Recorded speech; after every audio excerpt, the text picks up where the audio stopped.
Good morning, beautiful people. Just want to do my Friday walk and talk with everybody. So I just want to mention a few things before I get started. Just coming from 7 Stars. I want to let folks know that over the course of this next week, I'm going to do an AMA, and Ask Me Anything. So you can go to my website. That is Jacobs4EP.com.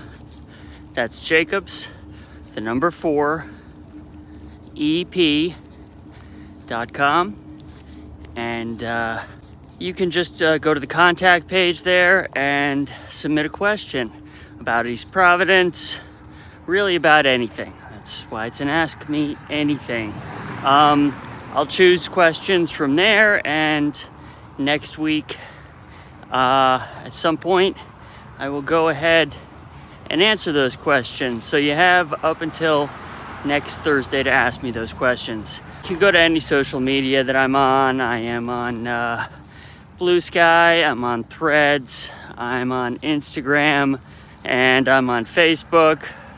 I'm not on Twitter or X. I used to be, but I don't really want to dive into that cesspool of racism and misogyny. Just not my thing. If it's an uncivil question, if it's just somebody crawling out of their hate hole to ask me a disingenuous question, I'm gonna skip that one. But any reasonable question, I'll go ahead and try and provide an answer to. I just want to mention the explosion that occurred at Aspen Aerogel. Want to make sure that I let the first responders to that know that what they do is very appreciated. We need them in our city. I also want to offer my hopes and thoughts for any of the folks and their families who were injured in that, whether they're East Providence residents or not. That was definitely an incident that should not have occurred.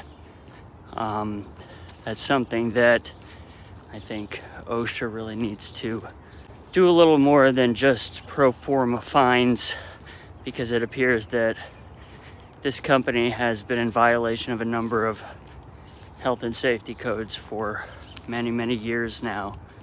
And there's absolutely no excuse for not taking any and all precautions to ensure the safety of everybody in the surrounding area and who work at these types of companies. Aspen Aerogels do better. And the last thing I want to talk about today, as I walk through Newman Cemetery, I guess somewhat ironically, is attracting younger people to the city of East Providence. I've talked about housing before, and I really think that housing is the number one issue. I also want to talk about transportation, about transit. One of the freedoms that we have as Americans and the independence that we have as Rhode Islanders is the freedom of mobility. The freedom to be able to move around freely. Now, that can be making a great big move from one place to another, such as moving across the country. But that can also just be getting where you need to go on a daily basis, which is most of the mobility that we experience as Rhode Islanders. And it's hard.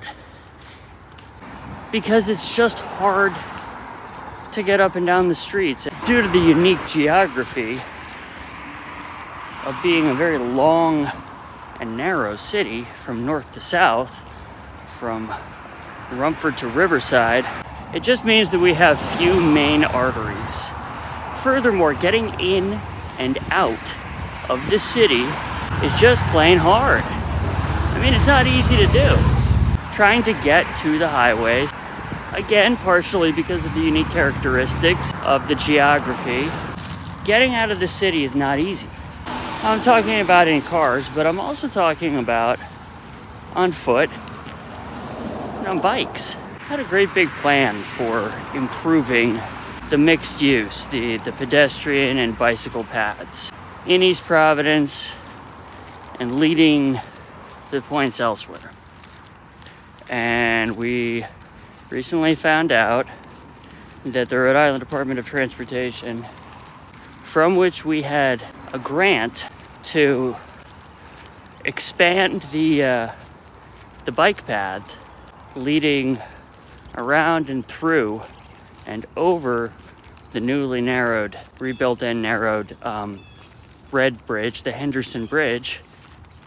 We still call it the Red Bridge. Again, showing my age. That has been rejected by the current federal administration, so that grant money is not coming.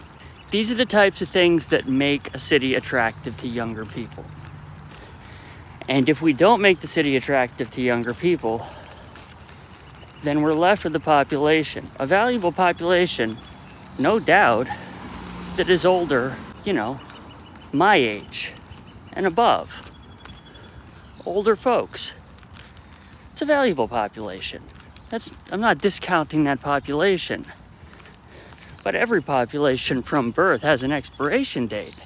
And if you don't supplement a population with a younger demographic, then eventually you no longer have a population. One of the methods that was experimented with to try and improve the housing situation was through zoning ordinances to expand the ability and reduce the regulations around ADUs, accessory dwelling units. Great first step. Didn't work.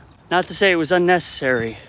Didn't solve the problem. We have fewer petitions for ADUs than we've had in years past. So obviously it wasn't the zoning regulations that were causing that problem. The problem is cost. People can't afford them. And the other major issue, the other major obstacle towards attracting a younger population into the city of East Providence is mobility. People don't feel like they have the freedom of mobility here. The roads are difficult. A lot of them are not ADA compliant. And overall, it's just difficult to get where you need to go by car, and now even more so, and with less hope, by bicycle and on foot. It's just hard to get around. We need to find a way to do something about that, regardless of what the Trump administration and the restrictions that they placed on grant funding says. We need to do it ourselves. We need to do that on a state level, and if that proves too slow or difficult, we need to set an example on a city level. Again, AMA, Ask Me Anything. Go to jacobs4ep.com. That's Jacobs, the number 4, ep.com. Or find me on any of my socials, Facebook, Blue Sky, Threads, Instagram, and go ahead and ask me anything over the course of the next week, and I'll do my best to answer questions come next Friday. In the meantime, it's a beautiful day today. Chilly, but really nice. You can see flowers are starting to bloom. We can all be happy for that. Have a great day, have a great weekend, and I will see everybody next week.